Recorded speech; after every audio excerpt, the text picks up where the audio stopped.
हमारे जमाने में साइकिल 3 चरणों में सीखी जाती थी। पहला चरण केची, दूसरा चरण डंडा व तीसरा चरण था गद्दी। तब साइकिल चलाना इतना आसान नहीं था, क्योंकि तब घर में साइकिल बस एक होती थी जिसे पापा ही चलाया करते थे। तब साइकिल की ऊंचाई 24 इंच हुआ करती थी, जो खड़े होने पर हमारे कंधे के बराबर आती थी। ऐसी साइकिल से गद्दी चलाना मुनासिब नहीं होता था। केची वो कला होती थी जहां हम साइकिल के फ्रेम में बने त्रिकोण के बीच घुसकर दोनों पैरों को दोनों पेंडल पर रखकर चलाते थे। और जब हम ऐसे चलाते थे तो अपना सीना तान कर टेढ़ा होकर हैंडल के पीछे से चेहरा बाहर निकाल लेते थे और टिन टिन करके घंटी इसलिए बजाते थे ताकि लोग भाग देख सके कि लड़का साइकिल दौड़ा रहा है। आज की पीढ़ी इस एडवेंचर से महरूम है। उन्हें नहीं पता कि 8-10 साल की उम्र में 24 इंच की साइकिल चलाना जहाज उड़ाने जैसा होता था। हमने ना जाने कितनी दफा अपने घुटने और मुंह तोड़वाए थे। और गजब की बात तो यह है कि तब दर्द भी नहीं होता था। गिरने के बाद चारों तरफ देखकर चुपचाप खड़े हो जाते थे, अपना निक्कर पोंछते हुए। अब तकनीकी ने बहुत तरक्की कर ली है। 5 साल के होते ही बच्चे साइकिल चलाने लगते हैं, वो भी बिना गिरे। 2-2 फीट की साइकिल आ गई है और अमीरों के बच्चे तो अब सीधे गाड़ी चलाते हैं। छोटी छोटी बाइक उपलब्ध है बाजार में।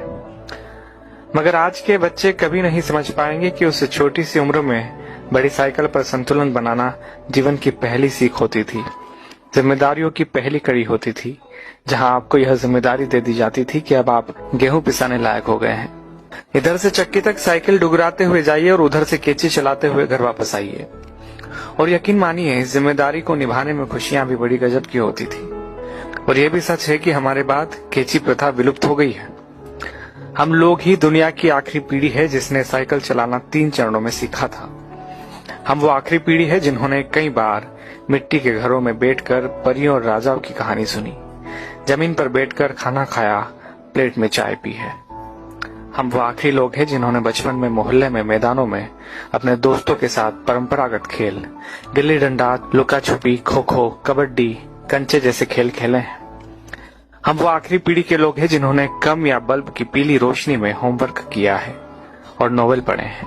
हम उसी पीढ़ी के लोग हैं जिन्होंने अपनों के लिए अपने जज्बात खतों में आदान प्रदान किए हैं। हम वो आखिरी पीढ़ी के लोग हैं जिन्होंने कूलर, एसी व हीटर के बिना ही बचपन गुजारा है। हम वो आखिरी पीढ़ी के लोग हैं जो अक्सर अपने छोटे बालों में सरसों का ज्यादा तेल लगाकर स्कूल और शादियों में जाया करते थे।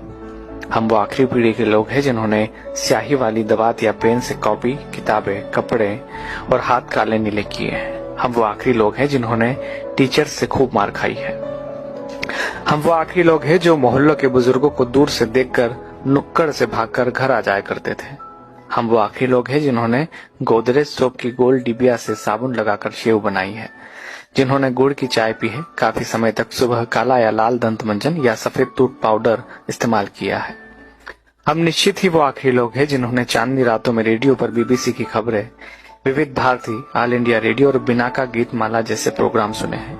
हम ही वो आखिरी लोग हैं जब हम सब शाम होते ही छत पर पानी का छिड़काव किया करते थे। उसके बाद दरी चादरें बिछाकर सोते थे। एक स्टैंड वाला पंखा सबको हवा के लिए हुआ करता था।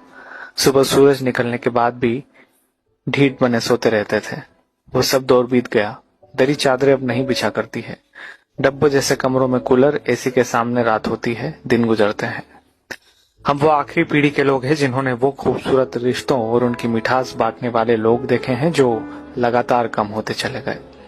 अब तो लोग जितना पढ़ लिख रहे हैं उतना ही खुदगर्जी, अनिश्चितता, अकेलेपन व निराशा में खोते जा रहे हैं। हम ही वो खुशनसीब लोग हैं जिन्होंने रिश्तों की मिठास महसूस की है। हम एकमात्र वह पीढ़ी है जिसने अपने माँ बाप की बात हमेशा मानी है और बच्चों की भी मान रहे हैं।